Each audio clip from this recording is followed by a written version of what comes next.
상모동이란 마을은 1910년대의 우리나라 농촌을 그대로 상징하는 가난한 마을이었다. 이 마을에는 선산 김씨 수호가 그래도 부유한 편이었고 기타는 거의가 한량없이 가난한 사람들만이 90여 호가 6개 소부락군으로 나뉘어 옹기종기 모여 살고 있었다. 상모동에 와서는 약 1600평 정도의 외가 위토를 소작하면서 근근히 양식은 유지가 되고 형들이 성장하여 농사를 돕게 되니 생활은 약간씩 나아졌다. 아버지는 거의 가사에 무관심하고 출타하는 일이 대부분이었으므로 집안 살림을 꾸려나가는데 어머니의 고생이 이만저만이 아니었다. 어머니는 어려서 양가의 규슈로 태어나서 출가 전까지는 고생이라고는 별로 모르고 자랐으나 출가 후는 계속된 고생 속에서도 우리 칠형제를 남못지 않게 키우시느라고 모든 것을 바치셨다. 이러한 생활 속에서도 어머니는 셋째 형 상희 씨를 구미 보통학교에 입학시켜 공부를 시키셨다. 그 당시 이 마을에서 보통학교를 다니는 학생은 상희 형 하나뿐이었다. 내 나이 9살이 되던 해 아버지와 어머니는 나를 구미 보통학교에 입학시켰다. 이때 형은 벌써 졸업을 했다. 이때 우리 동리에서는 세 아이가 보통학교에 입학을 했다. 다른 두 아이는 나보다도 나이가 몇 살 위고 입학 전에 교회에 다니면서 신학을 약간 공부한 실력이 있다고 해서 처음부터 3학년에 입학을 하고 나는 1학년에 입학을 했다. 상모동에서 구미읍까지는 약 8km, 시골설은 20리 길이라고 불렀다. 입학날은 1926년 4월 1일이라고 기억한다. 오전에 4시간 수업을 했으니까 학교 수업 개시가 8시라고 기억한다. 20리 길을 새벽에 일어나서 8시까지 지각하지 않고 시간에 닿기는 여간 고생이 아니었다. 시간이 좀 늦다고 생각하면 구보로 20리 길을 거의 뛰어야 했다. 동리에 시계를 가진 사람이 아무도 없으니 시간을 알 도리가 없고 다만 가다가 매일 도중에서 만나는 우편 배달부를 오늘은 여기서 만났으니 늦다, 빠르다 하고 짐작으로 판단한다. 또 하나는 경부선을 다니는 기차를 만나는 지점에 따라 시간에 빠르고 늦다는 것을 짐작하기도 한다. 그러나 가끔 기차 시간표가 변경되면 엉뚱한 착오를 낼 때도 있다. 그러나 봄과 가을은 연도의 풍경을 구경하면서 상쾌한 마음으로 학교에 다니는 것이 기쁘기만 했다. 여름과 겨울은 고생이 이만저만이 아니다. 여름에 비가 오면 책가방을 허리에 동여매고 삿갓을 쓰고 간다. 아랫도리 바지는 둥둥 걷어올려야 한다. 학교에 가면 책보에 책이 거의 비에 젖어 있다. 겨울에는 손바지 저고리에 손버선을 신고 두루마기를 입고 목도리와 귀걸이를 하고 눈만 빠꼼하게 내놓고 나간다. 땅바닥이 얼어서 빙판이 되면 12번도 더 넘어진다. 눈보라가 휘몰아치면 앞을 볼 수가 없다. 시골 논두렁 길은 눈이 많이 오고 눈보라가 치면 길을 분간할 수가 없게 되기도 한다.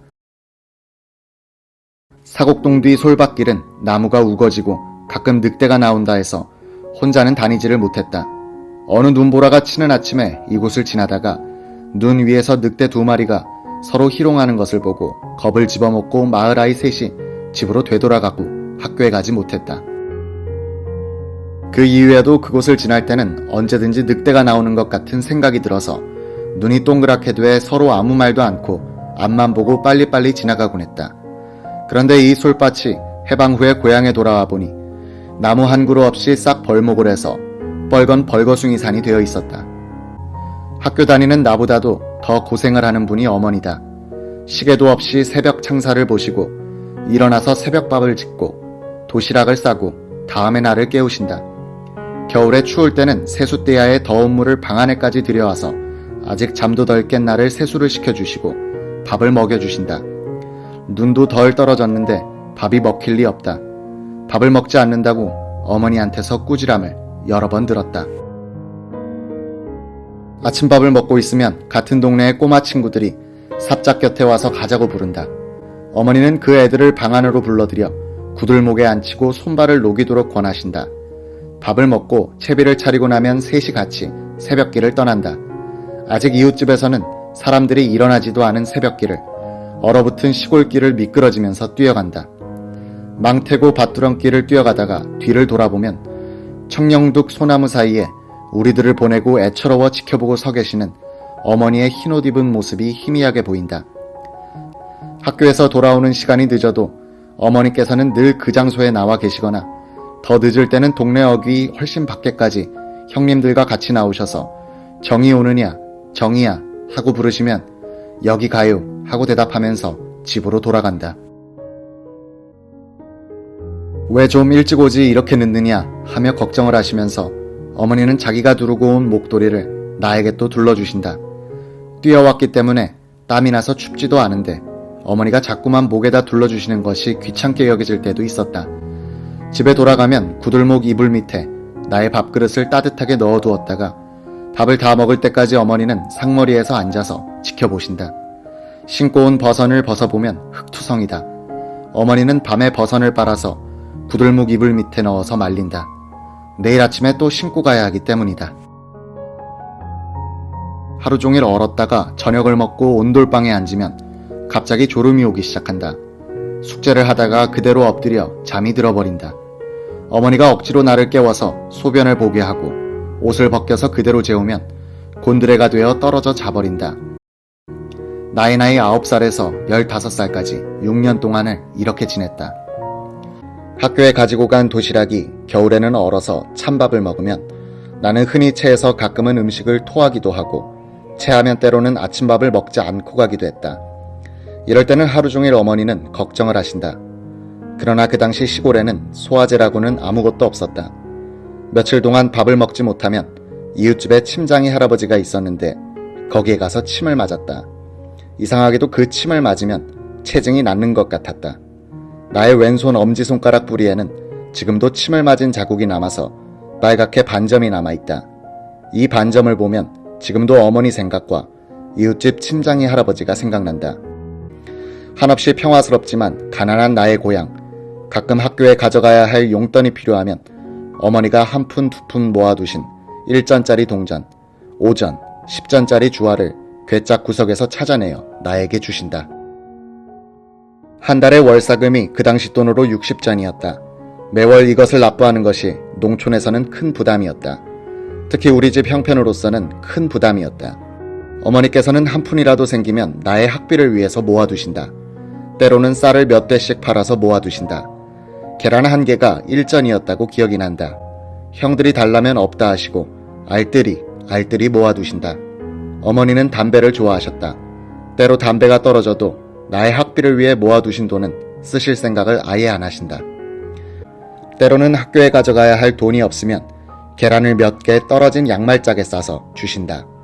이것을 가지고 가서 학교 앞 문방구점에 가면 일본인 상점 주인이 계란을 이리저리 흔들어보고 상한 것 같지 않으면 한 개에 1전씩 쳐서 연필이나 공책과 교환하여준다. 이 계란을 들고 가다가 비 오는 날이나 얼어서 빙판이 된 날 같은 때는 미끄러져 넘어지면 계란이 팍싹 깨어져 버린다. 이런 날은 하루 종일 기분이 언짢다. 집에 돌아와서 어머니에게 말씀드리면 계란을 깨었다는 꾸지람은 한 번도 하시는 법이 없다.